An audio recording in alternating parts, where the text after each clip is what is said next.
He had great wealth. He also had great wisdom. Back in 1 Kings chapter 3, we have a story here where Solomon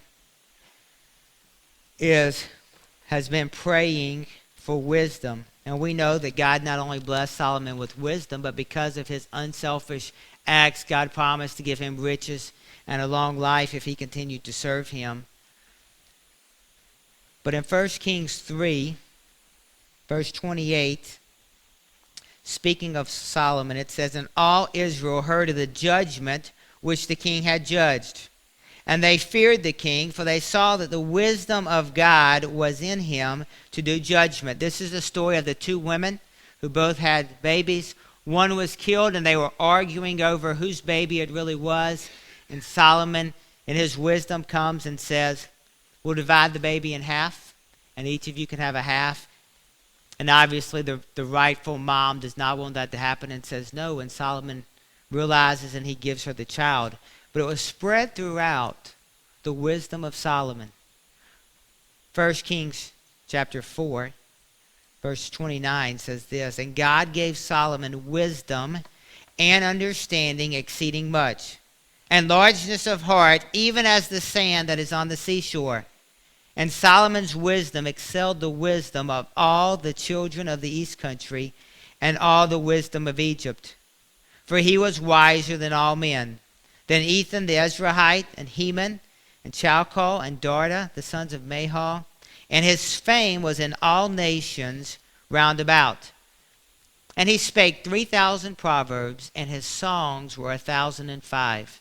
Verse 34, "And there came of all people to hear the wisdom of Solomon, from all kings of the earth, which had heard of his wisdom."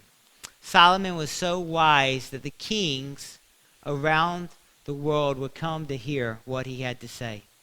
So not only did he have wealth, he also had wisdom. But what I would like to say to you teens tonight, there is a confusion in our society today between education and wisdom. Education does not equal wisdom. Education can be knowledge, education can be facts, but wisdom is knowing how to take that knowledge and those facts and apply it the way that God would have us to do. And again, I challenge each one of us tonight, I challenge you as parents, are you a help or are you a hindrance in this area? When we talk to our young people about what they're going to do in the future, do we base it on them making money or them getting a great education? If we do, we're giving them advice that's contrary to what God's Word says. Thirdly, on your outline, King Solomon built great works. He had great wealth, he had great wisdom, and he also had great works. In 1 Kings chapter 5 and 6, it talks about how Solomon built the temple.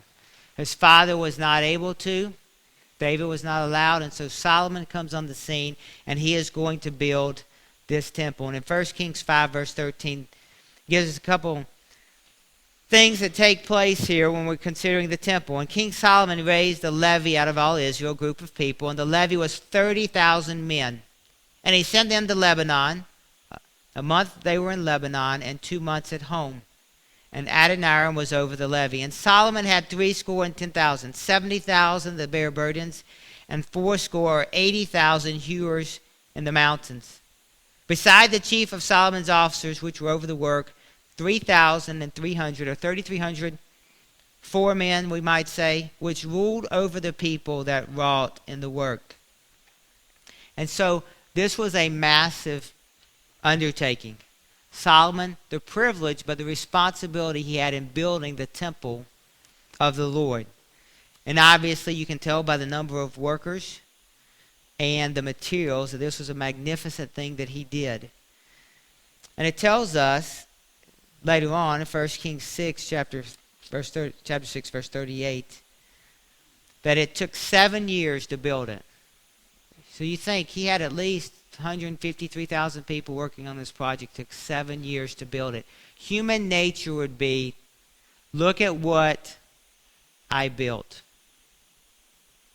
It would have been very easy for Solomon to say that. Not only did he build the temple, but Solomon also built a magnificent house. And there was evidently several different buildings connected with his house. One is referred to in the previous verse of the house of the forest of Lebanon. But in 1 Kings 7, verse 1, it says, Solomon was building his own house 13 years. And some people draw an application there that we have to be careful. Evidently, he spent 7 years on building the house of God, and he spent 13 years building his own house. And how if we're not careful, we can let our wisdom, we can let our wealth, and our priorities not be in the right order that they should be.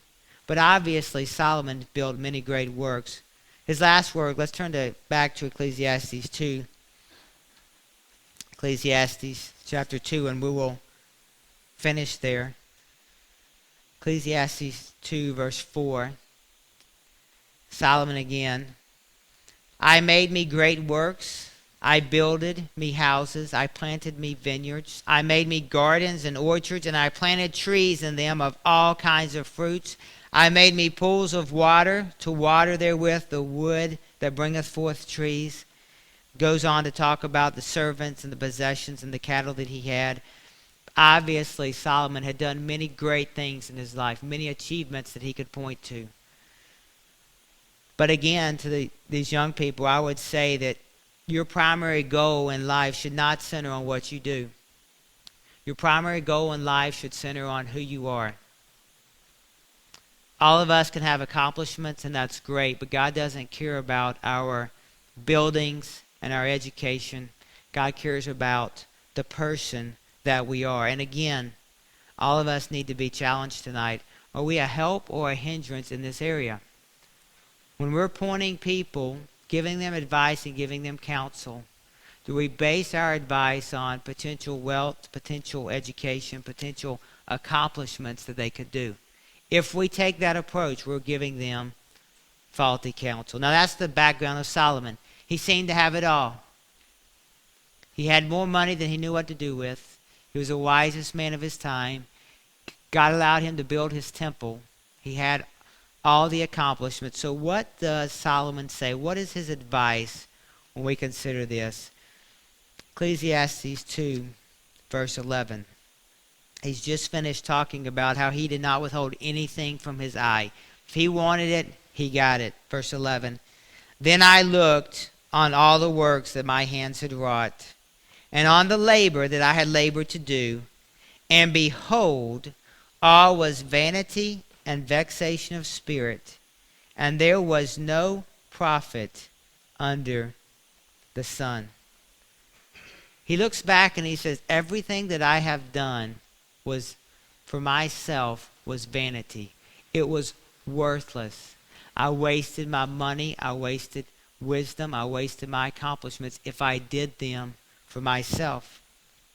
Verse 12, and I turned myself to behold wisdom and madness and folly. For what can the man do that cometh after the king? Even that which already hath been done. Then I saw that wisdom excelleth folly, as far as light excelleth darkness. The wise man's eyes are in his head, but the fool walketh in darkness. There is benefit to wisdom over folly. The person who is wise has sense to see that if I make this decision, this is going to be the result. Whereas many times the foolish just plunge right ahead. They don't consider the consequence. And so he says, wisdom is better than folly. Verse 15, then said I in my heart, as it happeneth to the fool, so it happeneth even to me. And why was I then more wise? Then I said in my heart that this also is vanity. For there is no remembrance of the wise more than of the fool forever, seeing that which now is in the days to come shall all be forgotten. And how dieth the wise man as the fool? In other words, if your only purpose for wisdom is to say, I have wisdom, the end result, you know what? The foolish man and the wise man both ultimately will die. And so wisdom is beneficial. It's far better to be wise than to be foolish. But if all your satisfaction is just, I'm a wise person, it's vain. Verse 17, what does that lead to? Therefore I hated life Now think about what he had. All the money, all the wisdom.